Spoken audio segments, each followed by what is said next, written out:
Before we dive in, don't forget to subscribe to the channel and hit that like button. It really helps out.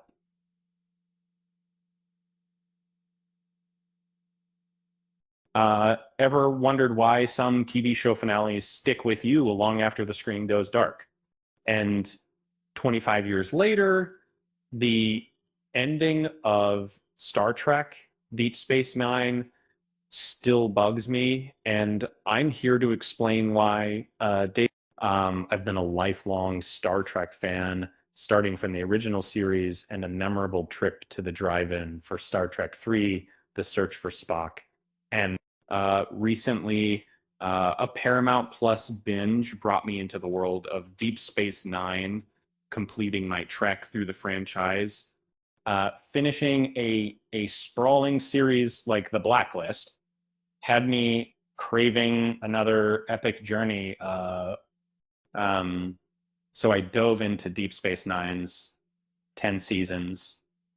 The ride was mostly fantastic, but the finale left me really scratching my head. Um, Ending Star Trek series well. That's a tough mission. Uh, Unlike some rushed, incomplete endings of shows like Enterprise or Discovery, Deep Space Nine uh, gave it a solid shot. Even the Next Generation's finale, well regarded as it is, seems slightly more definitive compared to DS9's ambiguous farewell. Captain Sisko, the heart of the show, faces off against Gul Dukat on a climactic showdown at Bajor's Firecades, uh, which used the fall hints at tragedy. But then, in his wife's vision, Sisko is rescued by the prophets, choosing to stay with them for an unknown time. It's a cryptic send off rather than a clear goodbye. Uh, Interestingly, this ending almost took a somber turn where Sisko would merge permanently with the prophets. Um, Avery Brooks, however, influenced the shift, feeling his character shouldn't abandon his pregnant wife and family. And there a heartfelt reason, but it left the finale feeling a bit lukewarm, caught somewhere between a somber close and a happy ending. Would a more decisive conclusion have been better?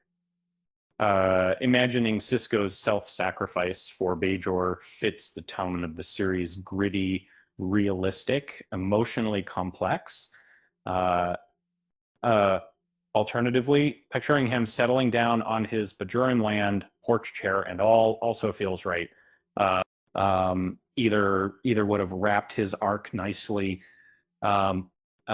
Instead, the finale left a dangling thread, inviting further stories that never really materialized, um, despite a few extended comic adventures. Sisko's journey is mostly paused in time, uh, and what of Jadzia Dax, um, one of the show's beloved characters, played by Carrie Farrell, exited before the final season amid creative disagreements and a desire for a reduced role. Her death was tough for fans, but what stung more was how absent she was from the finale's celebration. Other characters like O'Brien, Odo, and Worf received touching flashbacks honoring their stories, and Worf's montage even focused on his relationship with Ezri Dax, Jadzia's successor, but his comments possible letters in his contact with no nod to Jadzia herself, which is, it felt like a gaping hole for a character so central for 6 seasons. Uh, Perhaps behind the scenes issues shaped this omission. But leaving Jadzia out without even a brief tribute feels like a missed opportunity, even an oversight.